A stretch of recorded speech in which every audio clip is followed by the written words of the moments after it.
Nathan, you know what time it is? It's time to go to Russia. Are you Russian, Brenton? Can't you tell by my thick Russian accent? No. What Russian town are you from? Glasgow, of course. What? Come on, Nathan, get in. It's time to defect. Now dig on this.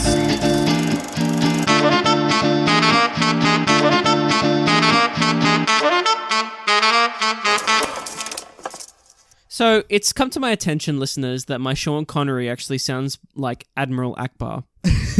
I mean, I wasn't going to say it, but I'm glad someone did. It had to be you. Let's just get the elephant out of the room. Yeah. You know, let's just get that out of the way before I say welcome to Classic Movie Banter.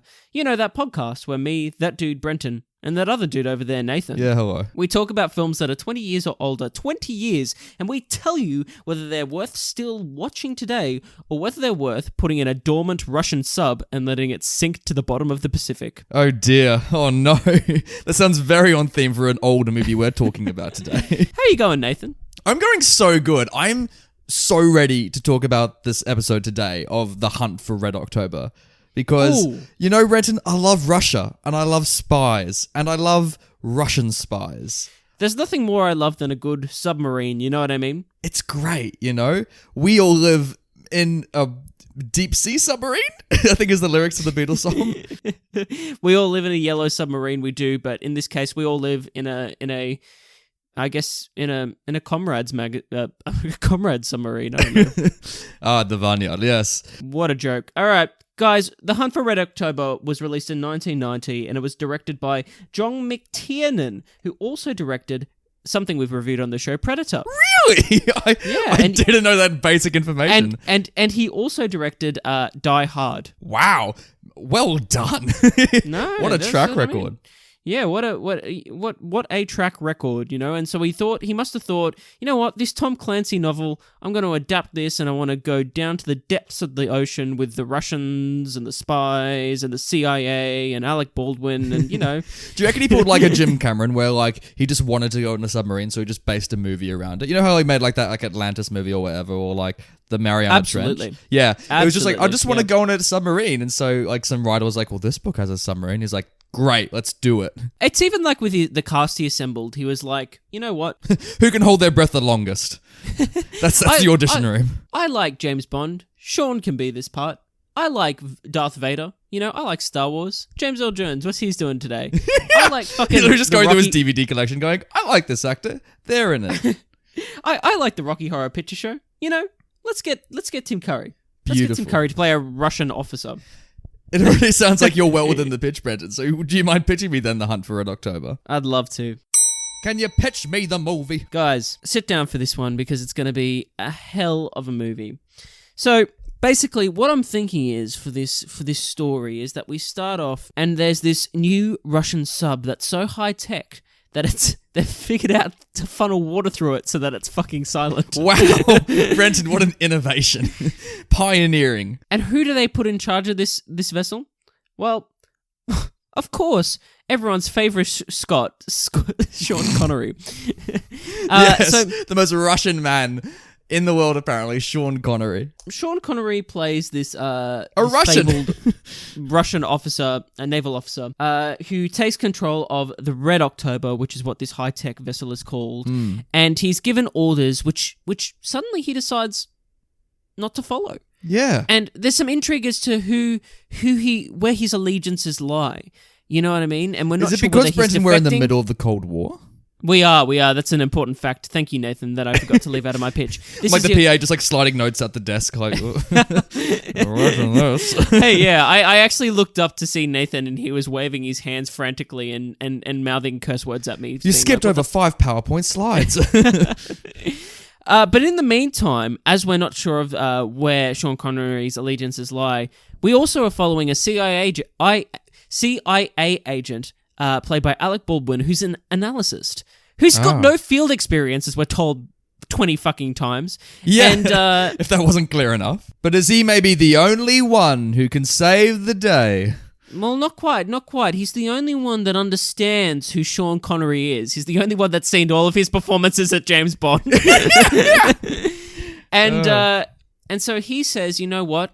I think there's more to this guy than meets the eye. I think he's a transformer. As he's like stroking like Sean Connery's cheek. So lovingly, like, ooh. And so he needs to get down to business and he needs to find out what's going on with the Red October, why Sean Connery is not following his orders, and potentially gain a new friend.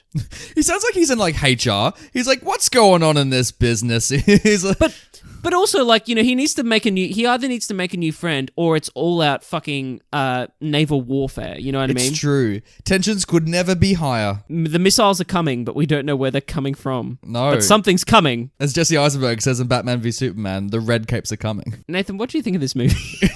Great pitch, Brenton. You've said it all, you know? Thanks, buddy. And you've also outlined a stellar cast that got hoodwinked into doing this movie. Brenton. Oh, Stellan Skarsgård. There's another one. Yeah, reprising his role from Chernobyl. Hey. As a USSR loyalist, apparently. Nathan, what'd you think? I thought this was a pretty good time. Oh, yeah. Oh, yeah. Didn't mind it. Didn't mind it, you know. Just, if you know, I wasn't crossing my arms going tisk tisk the whole movie. I thought it was a pretty good time, you know. But what did you think? Yeah, you know what? I'm kind of stuck in no man's land at the moment. I'm a little bit too, because I could swing either direction after this conversation. I really same. So Yeah. this is gonna be a good episode. We're both like awkwardly like pointing our guns at each other. Like, do we fire? Like, is this a standoff? The first thing I gotta say is that as an audience member, you've really got to go with this movie. And if you go with this movie, you're in for a good treat. If you don't go with this movie, you're going to be sitting there pointing out plot holes and inconsistencies. Yeah. And pointing out the fact that this storyline probably wouldn't happen this way necessarily. It's very weird because this is a film that really aims to be realist. You know, it's like, this is how, you know, this is a real ships. This is how they really work. And but hey, all I'll say to that point is Armageddon attempts to be realist as well. Oh my God. But yeah, exactly. We know how that shit works out. It's like, it tries, but I think narratively it's a bit ludicrous.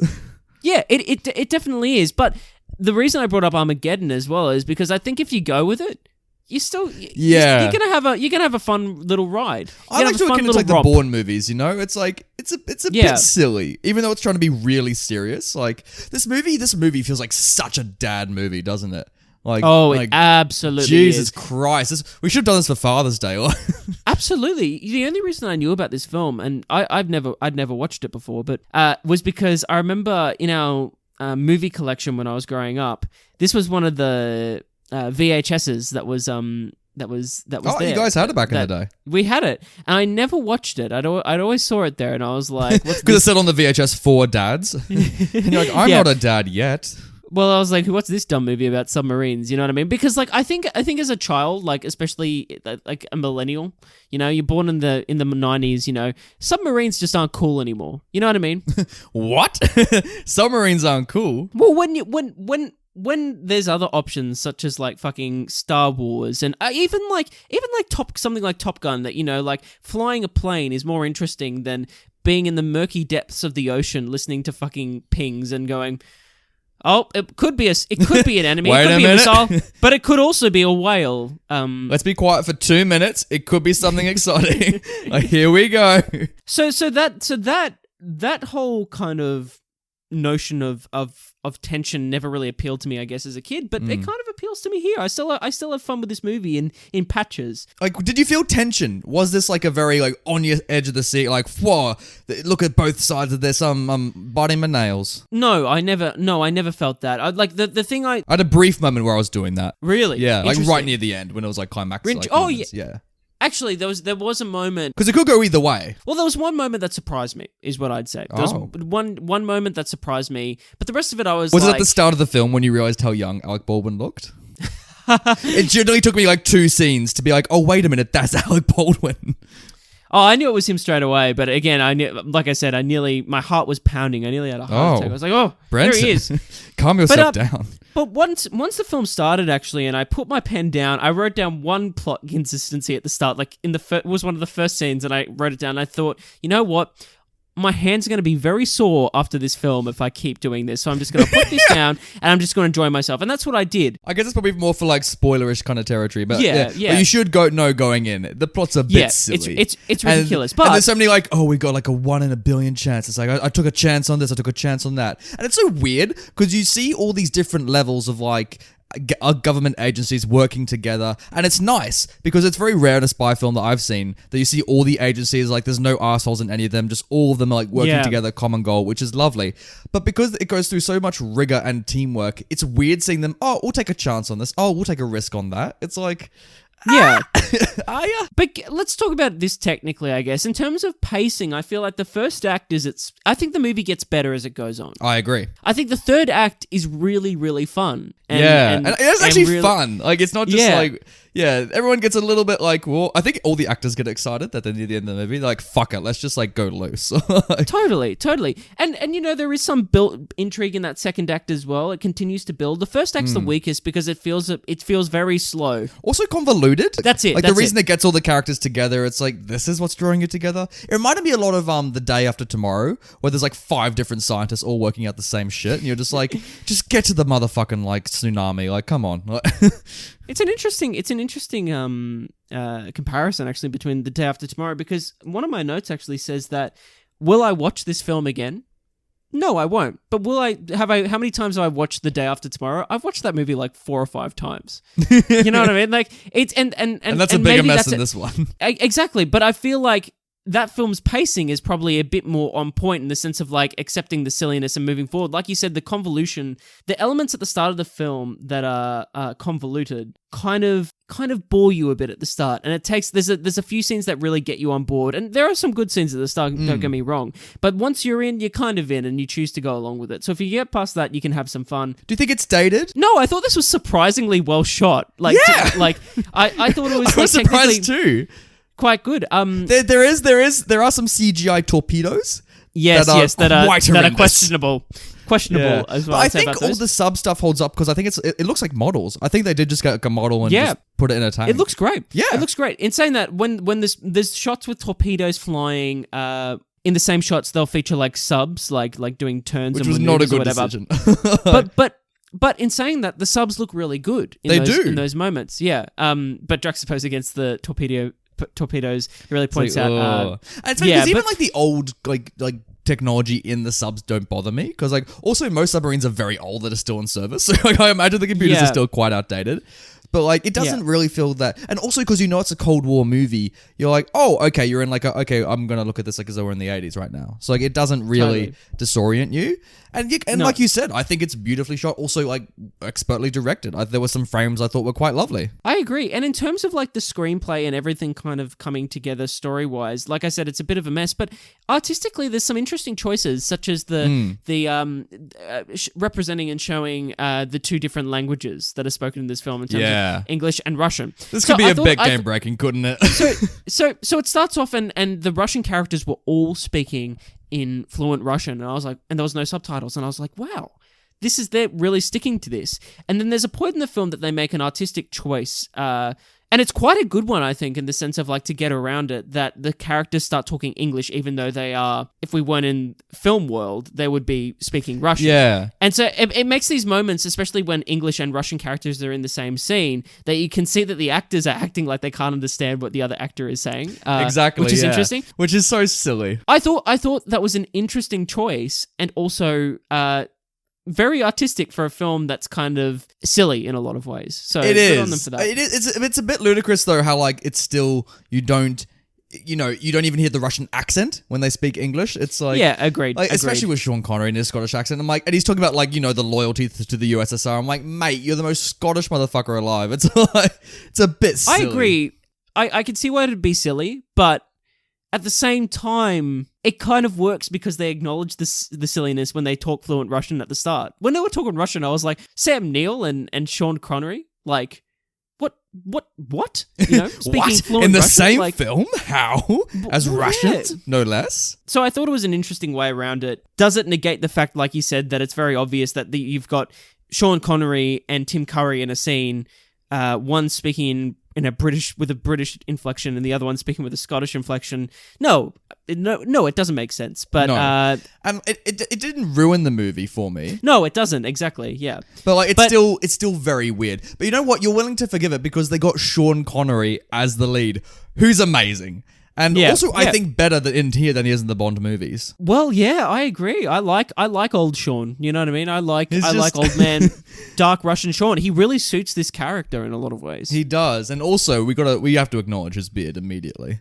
Like, this might be one of the best beards we've seen in cinema thus far. It's beautiful. Hey, not speaking of his beard though, but speaking of his hairpiece. What? That's not Sean Connery's real hair. Just so you know, so his beard looks really good. Is that not even a real beard? No, it's a real beard. Oh, I thank think. God. I hope so. It looks real, but his hair is not real because $20,000 of the film's budget was spent on Sir Sean Connery's toupee. What?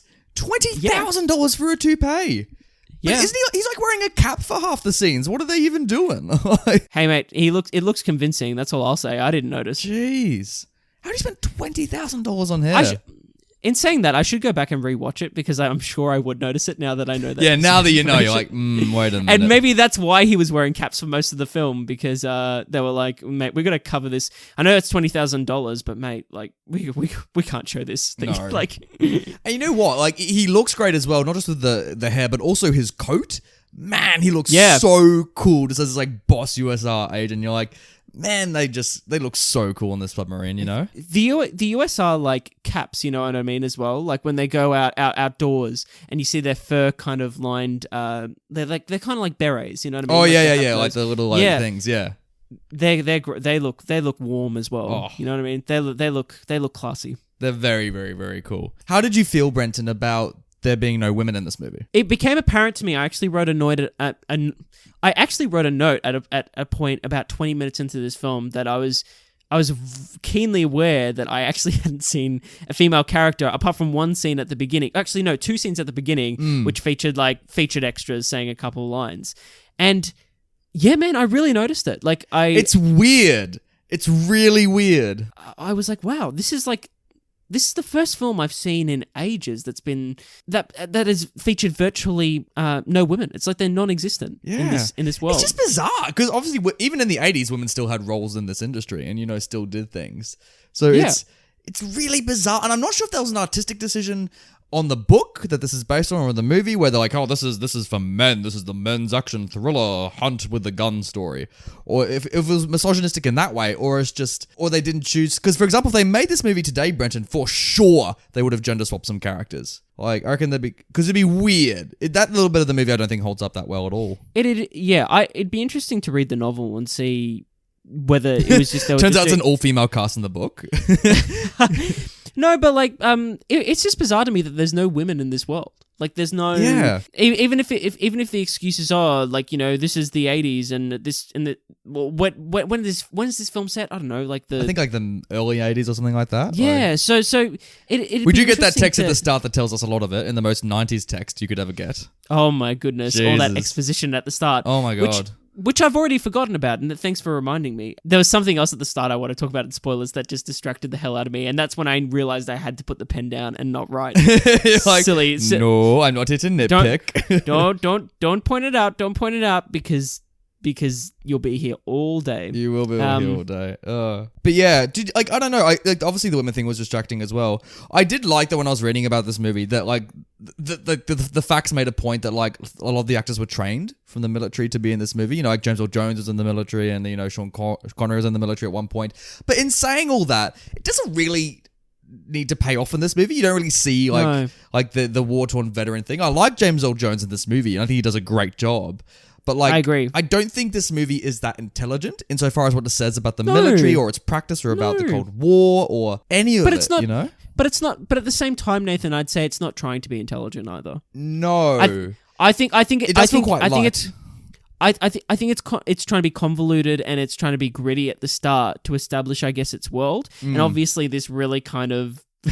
It's kind of a simple premise when you reference it. Yeah, it's the simplest movie. Find a submarine. It's like but at the same time, to get into the nitty gritty of the Cold War and to get into some of that dialogue, it's quite dense in that sense. But there's a point where it clicks and you realize, oh, we're just playing with toy ships and there's some covert operations going on, and it's a bit of fun. And once you get to that, again, like it's a bit of fun, and it's an enjoyable piece of fun, but I won't watch it again. No, and I wish it aimed higher. Like a good comparison you can make is to Argo, because Argo has a very simple plot of just get the hostages out of the embassy. But in that movie, they say so much more thematically about Middle East relations and about terrorism and about all that kind of stuff. Yeah, so like I wish Red October, because even if the book didn't do this, the screenwriter had the opportunity to embed these things deeper. Totally. Because like Sean Connery does like go through some monologues sometimes, especially him chatting to the doctor, and you can kind of see them like attempting, but it never really cuts under the skin that I would have loved for a movie like this. The fact it's like an action thriller spy movie should not negate it from trying to say something deep. You know what I mean? Oh, I agree. But you know what? I was still okay with it. I was still like, I think it's good to aim up, exactly like you said, and I think films should aim up. And probably the more I talk about this, it's probably leading to more towards a thumb down, simply for the fact that I probably won't watch this again. But at the same time, like when I was watching this, it was just nice to watch something like this. You know what I mean? Like it's fine. There's not something. It's not egregious. It's not aggressively boring. You know what I mean? No, like and it's not bad by any stretch. Like I had fun with it, but like and you know what's funny as well? This comes from a series. This from a what's it called? Jack Ryan or whatever. Oh, is it from Jack Ryan? I thought it was from another series. Because they keep on calling Alec Baldwin like Mr. Ryan. I'm like, oh, is he Jack Ryan? And then I went on Wikipedia, and then I'm like, oh, he is Jack Ryan. And I'm like, oh, there's like 4 sequels to this. And also when they do the sequels, they recast him. Yeah, it was Harrison Ford, right? Yeah, with Harrison Ford. Yeah, and I think I'm glad we got Alec Baldwin over Harrison Ford in this one. I think Alec did some very interesting things with it. I feel like Harrison Ford would have been very distracting, especially with Sean Connery, because we would have just been seeing Indy 3 again. Well, you know what? I think there's a lot of... I think the performances are all pretty solid in this from everyone, including Alec, obviously, but... And also an amazing cast when you think about who's in this. Like the opening credits where you see all the actors' names are like, oh, they're in this! And I'm like, oh, they're in this! Yeah, I think everyone's kind of doing a great job here, and I liked basically everyone in the film. And also, we should give a shout out to an amazing score, e.g., an incredible Russian choir that is continually heard throughout this. And you know what? As I was watching this, Nathan, I remember noting that you would notice that like you would be down with this soundtrack. I love a good score. It's so good though. It's like so USSR, isn't it? It's like, oh. Would you watch Predator or this again? Oh, Predator by a mile. Like, because the more I think about it, the more I'd probably watch this, to be honest. Like, really? But you didn't like Predator at the time. No, I didn't. No. And I'd probably... Which I still go boo to. I'd say they were about the same, but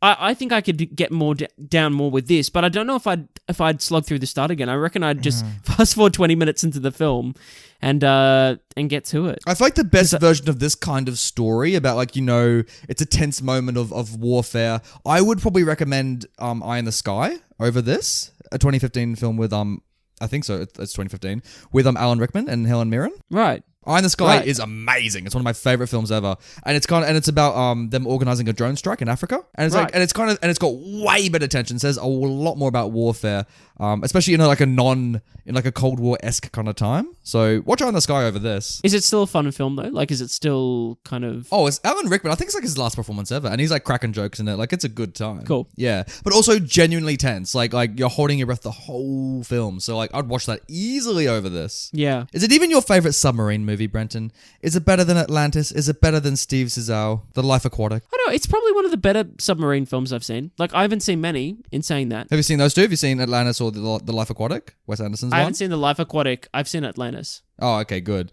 Life Aquatic's not probably as good as this. Atlantis, mate. Atlantis is a good time. Not even. No. But I wouldn't class Atlantis as a submarine film. I mean, it's got submarines. Hey, that's some cool looking. Could you imagine if the camera panned to the Red October for the first time and it was the same ship from Atlantis? And you see like Milo fucking Jiminy Crickets. It's a machine. And the giant robot lobster takes down the Red October, and the Russians are like, "Where is it?" And it's just sunk. Oh, no, that'd be a good time. I also think the the characters in this film are not like extremely intelligent as well. Like there are intelligent characters in this film, but like a lot of times hiding their intelligence. They're like, oh, maybe I'll make a good decision. No, but there are a lot of stupid characters in this film. Oh, we're gonna get into it. And Tim Curry is one of those. He's I like Tim Curry, but his character is a fucking idiot. Oh my god. Oh, we'll get into that. You're fond of me lobster, ain't you? So what are you rating this? Is it thumbs up or down? You're gonna put this on a Thursday night? I'm gonna say no. I'm gonna put my thumbs down for sure. Yeah, it's funny because we didn't dislike the movie. We're just like, it came and it went. I've already forgot it, Brenton. What movie are we talking about again? It was fine. The Hunt for Red October was fine. I won't watch it again, but I had an alright time. I had a fun time while I watched it. Yeah, I hear Die Hard's really good. So have you not seen Die Hard? No. What? What are you doing? Turn off the microphone now and watch Die Hard. Get out of here. I've seen parts of Die Hard, and I think like the third act is the most Die Hard-esque. Speaking of Alan Rickman, if you want to talk about Die Hard, it's so good. Oh, it's so good. Sequels are garbage, but watch Die Hard. My point is like seeing that reaction. I think like out of John McTiernan's filmography, Die Hard's probably the one to watch. Oh. Even though, like, again, like, he directed this after Die Hard, and that third act, you can kind of see he's going for that everyman, taking on the system, taking on the situation, and being thrown into a situation. But I think from what I've seen, Die Hard would probably do that a lot better. Not that I don't like Alec Baldwin, and I don't like the characters necessarily in this. It's just as someone who's seen Die Hard, I can verify Brenton's comments. Like, it's a better time. So let's get into some spoilers then.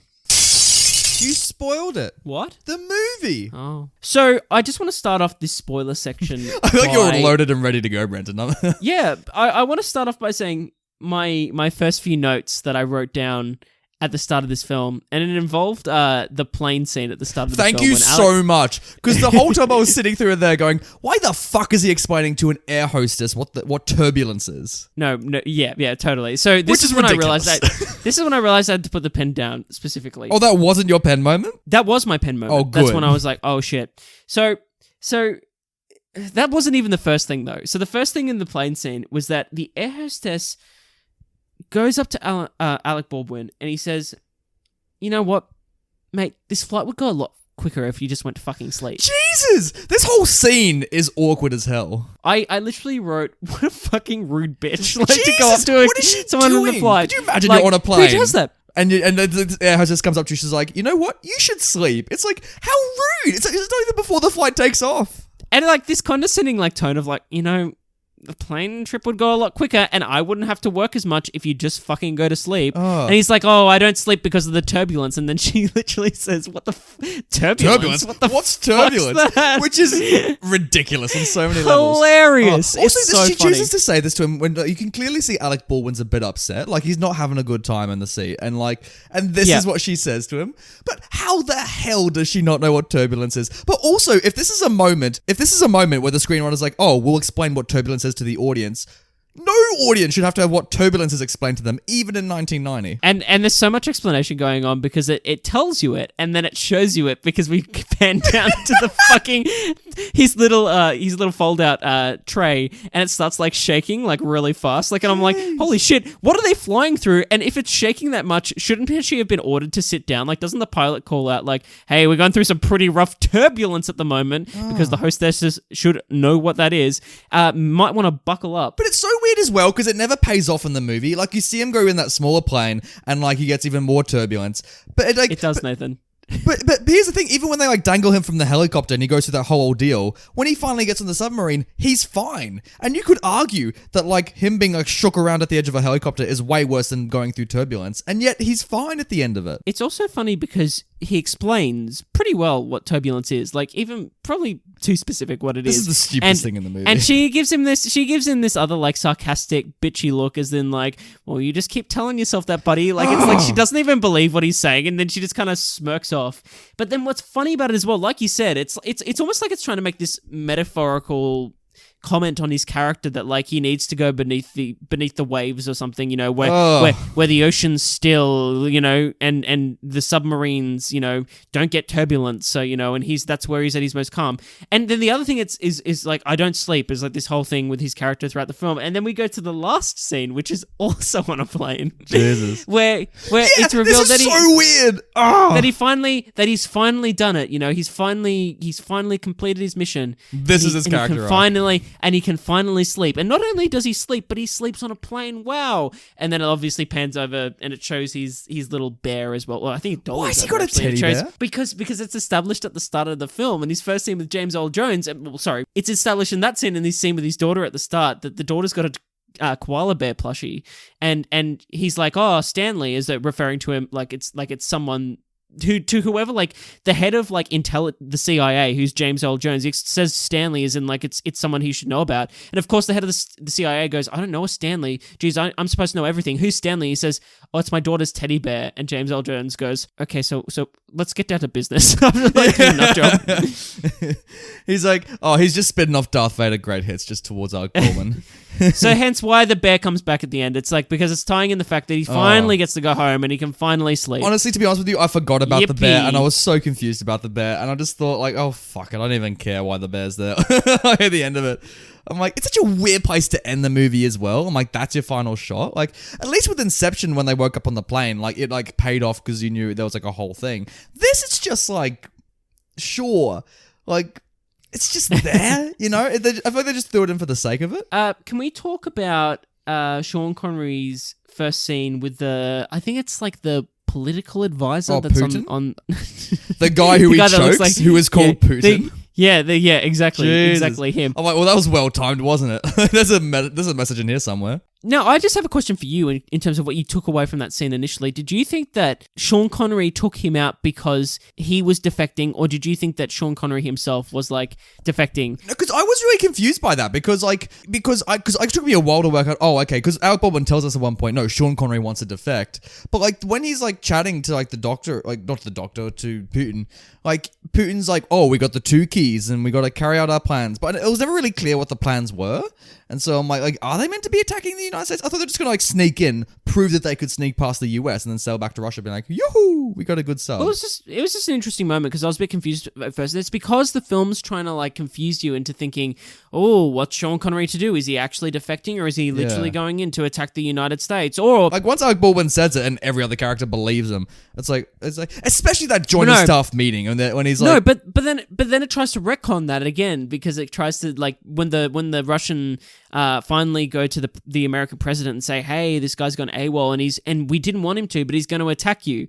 And then the Americans and everyone thinks again that he's not defecting and he's actually just gone AWOL and he's going to fucking like take the war to Washington or something. Yeah. But I never once questioned Sean Connery's sanity because he never acts insane. He doesn't like, he's not like the Joker the whole movie where you're not sure like what his overall motive is. It's like, he's very clear. Like, no, like my wife died, fuck Russia. Like I've done my service. Yeah. I like Montana for whatever reason. Oh wait, no, that's the other one. I totally agree with you. Yeah. And I think it was kind of a mistake because it's trying to add this tension when it doesn't necessarily need to, and maybe the tension could have come from other areas that they could have focused on. The performance could have easily indicated his like questionable morality. Like even in the script, it's probably just the delivery of lines that can make you think, oh, this guy maybe is a bit unhinged. But because he's so calm and collected, I'm like, oh, I don't think he's really tossing left and right. And I don't think I'd appreciate the performance or the character as much if it was that. You know what I mean? Exactly. Like I'm glad that the character is the way he is. So I think it's just trying to add drama to a situation that didn't necessarily need it,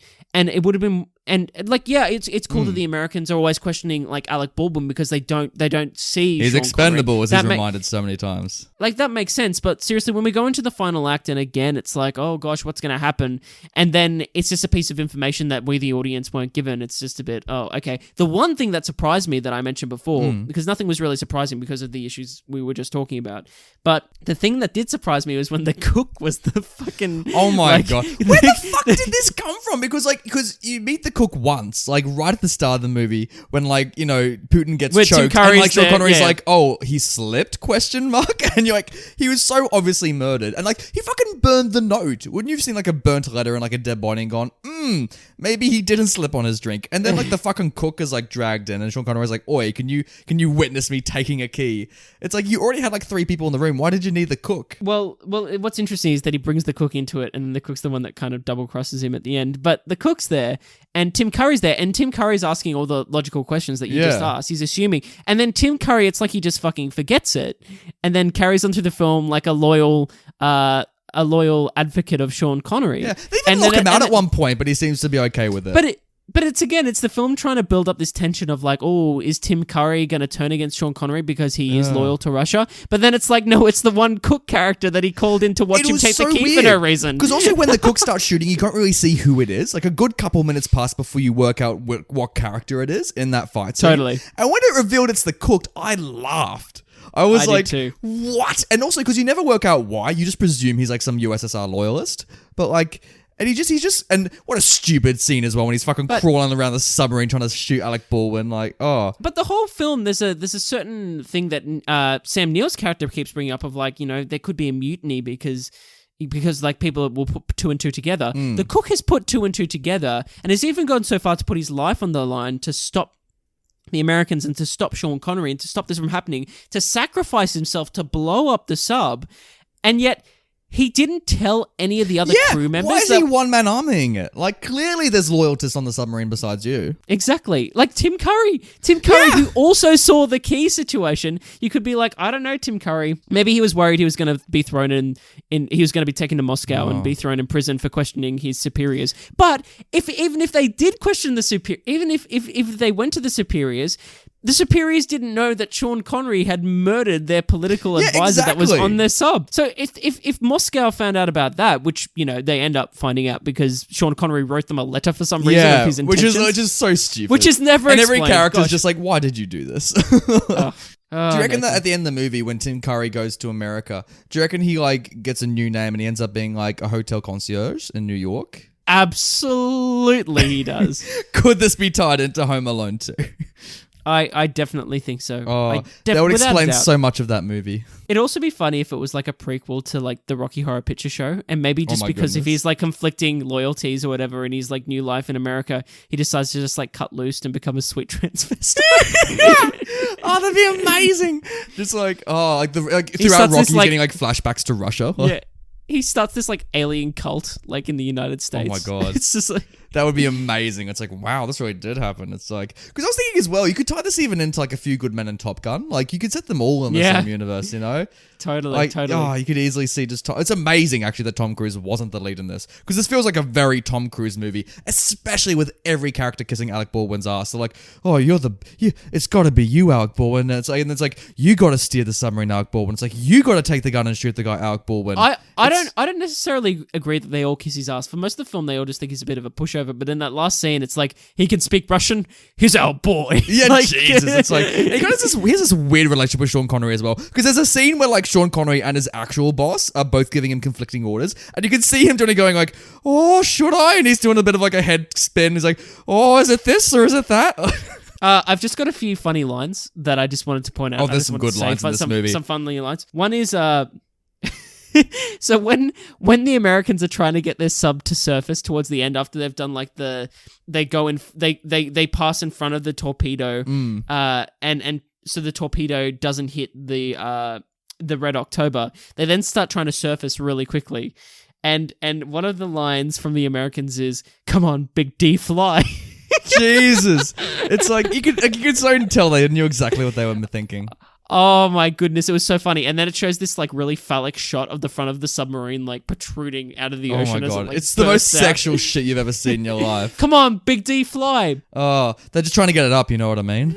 Exactly. Up fast. My favorite line in the movie, Brenton, out of all of them, there was only one for me, and it was right before Stellan Skarsgård got blown up. And I've literally got it written down as well. I was about to say it's from the same scene. Take us away, buddy. It's amazing because you kind of forget about Stellan Skarsgård, and like they saved the Red October, all is well, and he fucking rocks up at the end. Oh, and it's amazing. And then he's like chasing the submarine. They fire all these torpedoes, and then like they outmove it, and the torpedo's heading back towards the sub.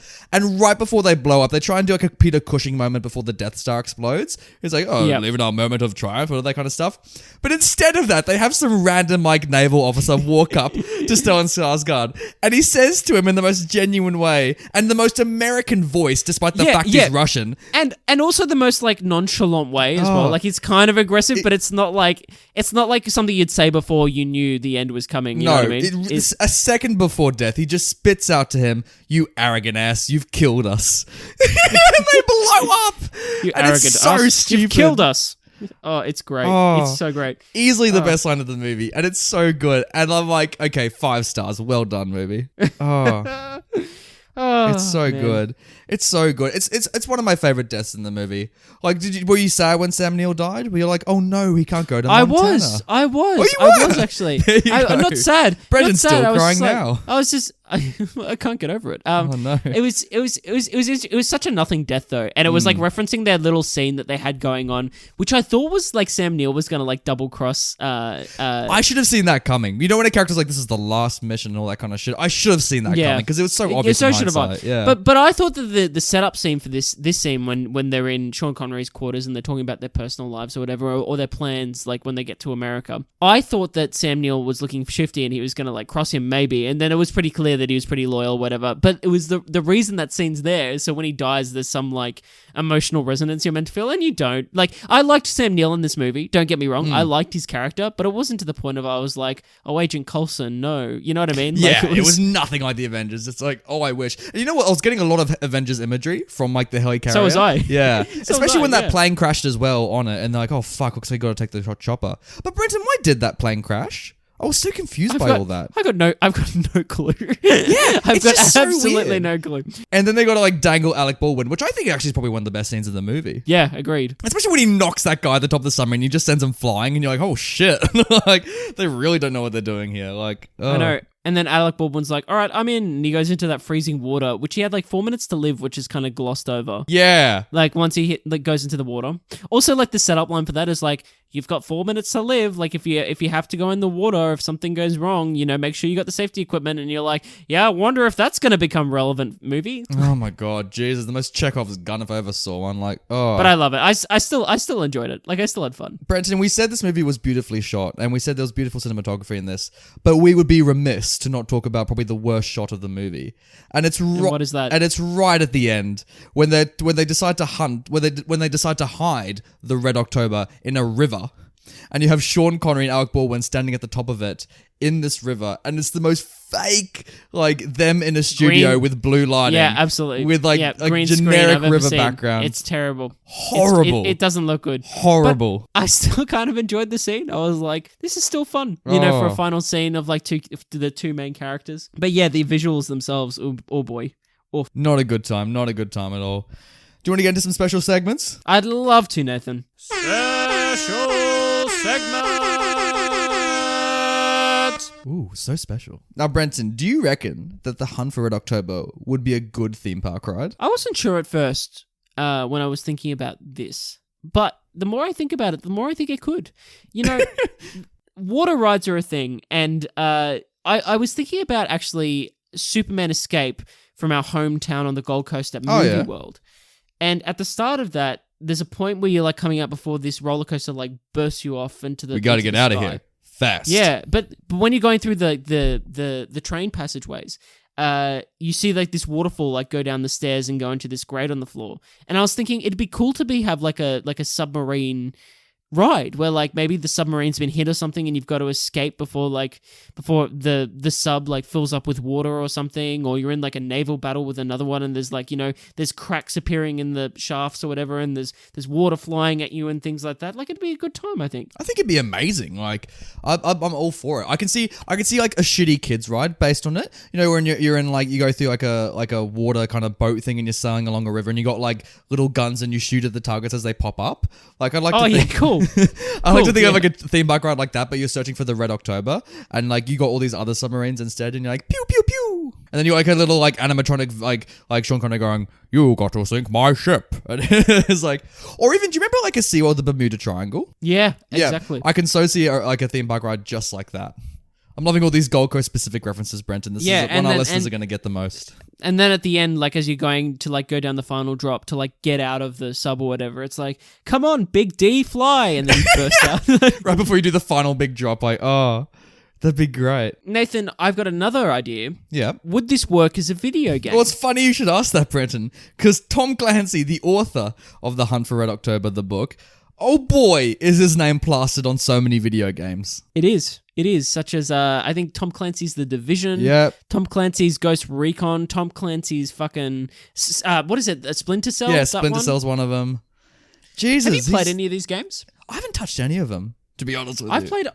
I played, I think it was Splinter Cell Conviction, and I really liked it. I remember having lots of fun with that. It was like, because it was like a spy kind of... But that's the thing, I read up all these video games, and apparently it has fuck all to do with him. They just like grab his name and slap it on it to like show kind of what the tone or the genre of the game is. Wait, does it feature any of the characters from his books? Or... Some of them are adaptations, some of them are not. So what, I'd imagine that Splinter Cell is an adaptation, right? Yes, I think that one is. Again, go to the internet for this one instead of us, because... You get better answers, but Well, hey, lovely listeners, you tell us. Let us know on our Instagram page, on our Twitter. Yeah, what are the games like? Because I played The Division as well. I remember... Thanks, buddy. Thanks, guys. That's what I'm here for. I remember playing The Division for a bit, like for a few hours at The Division 1 and having an all right time with a mate of mine. We were like running around, shooting some stuff in New York. It was a good time. I feel like if there was a Hunt for October like PS4 game made now, I'd be like, oh yeah. My question is though, would it be like an Assassin's Creed, like Black Flag, like you're controlling the submarine and you're controlling where it shoots and torpedoes, or is it like a strategy game where like you're controlling like a fleet, or like you're controlling your boat and have to outmaneuver a fleet or something? You know what? I wouldn't even mind it if like Battleship the game just made like a Hunt for an October pack. Sure, Battleship classic. Just grab a board game and tell you what, this is better than the 2012 film Battleship. I'll give it that. Yeah, there's no Rihanna in sight. In fact, there's no women in sight. No, that would be great. Just like suddenly it's revealed that Rihanna for some reason is Russian in this. Like, hey, I wouldn't put it past it. Oh, jeez. Lastly, Brendan, I want to ask you: do you reckon this movie would be improved by Porgs? I hate the Porgs. I hate the Porgs. We introduced this in our Star Wars reviews, which I'd thoroughly recommend if you listen to that too. But like, I love this because the Porgs are just there in The Last Jedi, and especially on Chewie's ship on the Millennium Falcon. So like, I'm so imagining just like Sean Connery trying to like steer away from the torpedoes, and then you just have like these fucking birds just running about, being like. But you know what? Like, even though I hate the Porgs, like, if they were in this film and there was a small little appearance, I'd get amongst it. I'd be like, sure. It'd be great. Because the movie takes itself so seriously. I'm like, yeah, throw in a Porg. Just like give a little like puffin penguin just some time on the screen, Sure. It'd be great. Oh, you didn't love it in Rise of Skywalker when we had that one Porg cameo for like a single frame? I can't even remember it. What was it? When Rey goes back to the island and Ghost Luke's like, oh, don't quit. I'm good now. And like... What was the Porg doing? It was just there next to her at one point. It was just kind of waddled up, made a little bit of a screech, and then, Rey's like, hey, it's a Porg. I vaguely remember the Porg from the Porg cameo. I remember it, but I can't remember the specifics of it. Well, the only small creature I do remember from that film was Babu Frick, or whatever the hell that guy's called. Yeah. He's like, he's always like, hey, hey. That's a good impression. That's Thanks, really dude. good. I know, I love that character. Buddy. Okay, will this movie be improved by adding Babu Freak? Like, they got absolutely. Oh my god, because there's one point where the reactor breaks down, and like they gotta fix the thing. Well, breaks down in quotation marks. Yeah, exactly. So like they go down, and it's just like Babu Freak playing with wires. Hey. And it's Sean Connery just stroking his beard, like, how do we solve this? Yeah, man. Hey, I'd get amongst that. Oh, I'd love that. Oh, Sean Connery, what a strategist. Oh. Hey, Nathan, you know what it's time for? What time? It's time to see what stills this movie. Ooh, it's blinding. So, guys, in case you don't know, What Stills This Movie is a segment on the show where we take a look, or we choose a still or a frame from this film that we think is funny, that we think is special in some way, that is poignant, or maybe it's just a really nice, beautiful shot. And we put these images on our Instagram page, on our YouTube. We tweet Links them all out below. As well. Mate, it's all below, so check it out. Nathan... Like the submarine, am I right? So we chose this because it's a beautiful piece of cinematography. I mean, good one. Good joke, Brenton.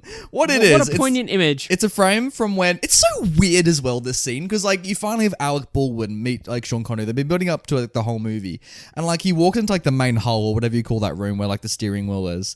And it's like maybe a couple of Americans and it's like maybe 20 Russians. And it's this long panning shot of the Americans to the Russians and everyone's just frozen. Like, it's like the mannequin challenge. It's just like they're all just well, kind of... it's weird.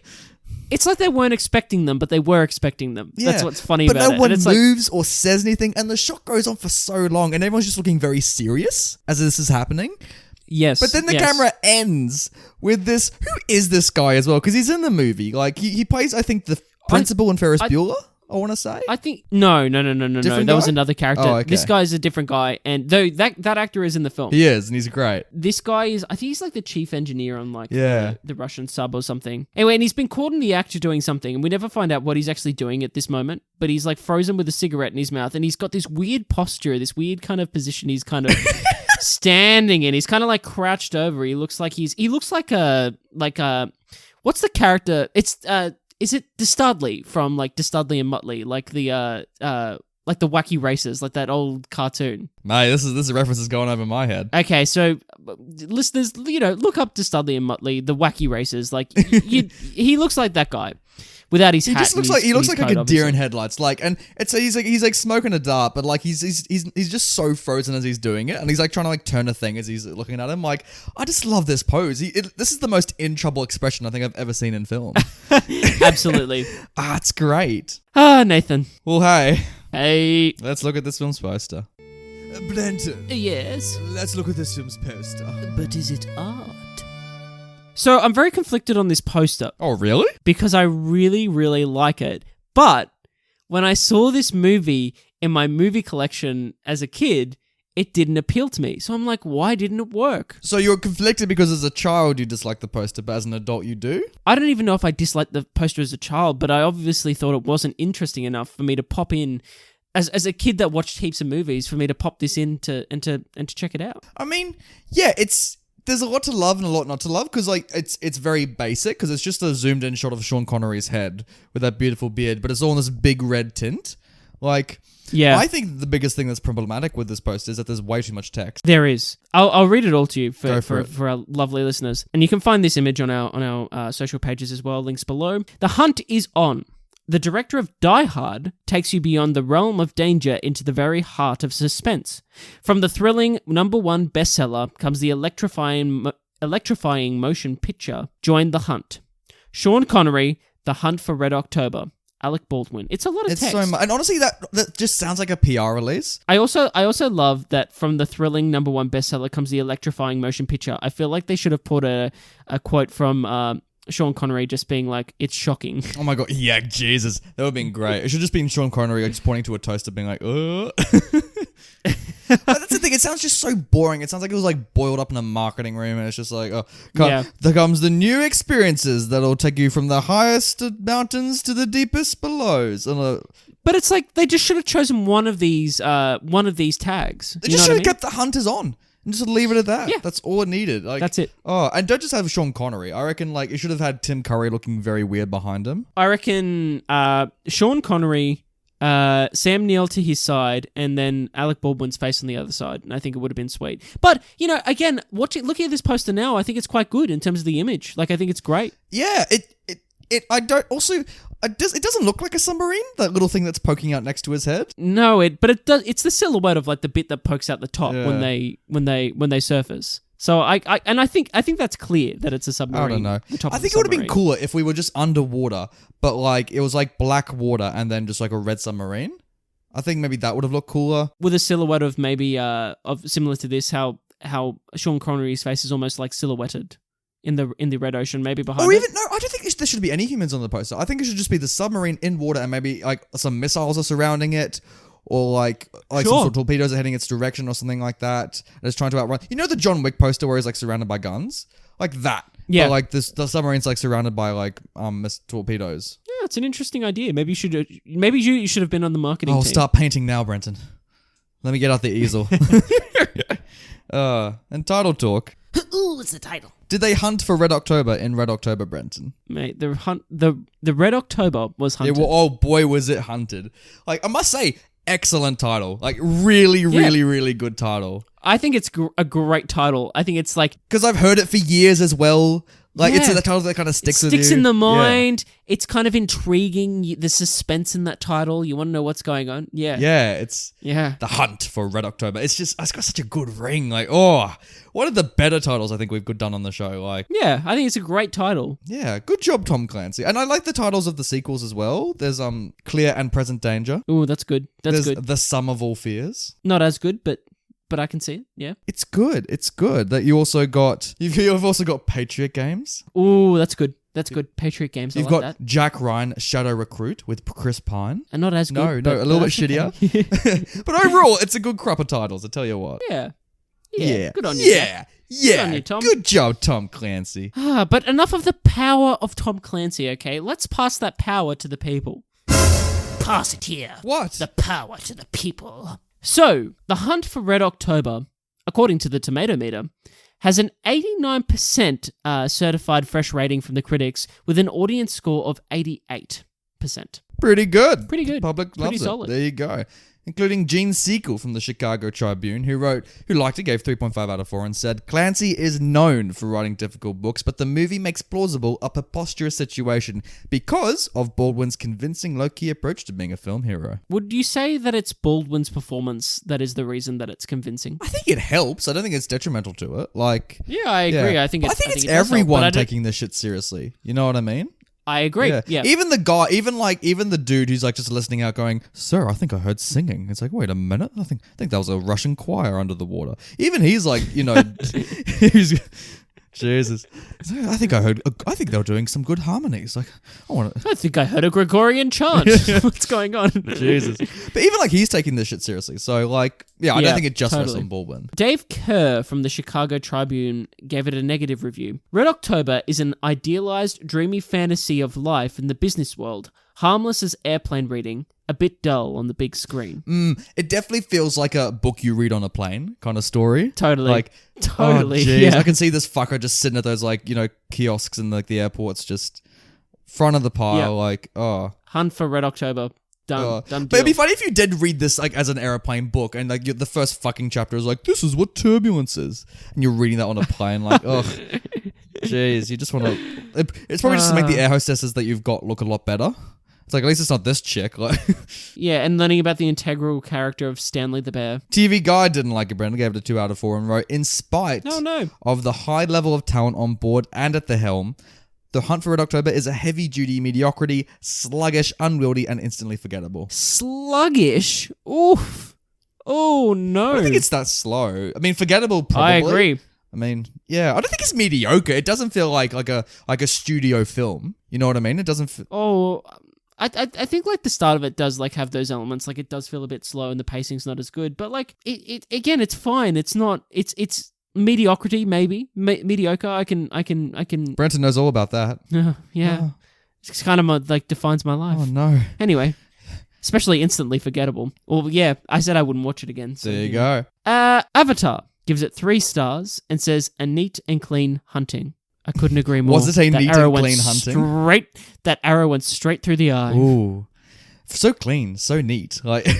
So clean. Love it. So clean. And Antigen 4 on YouTube wrote, hilarious Cold War paranoia film.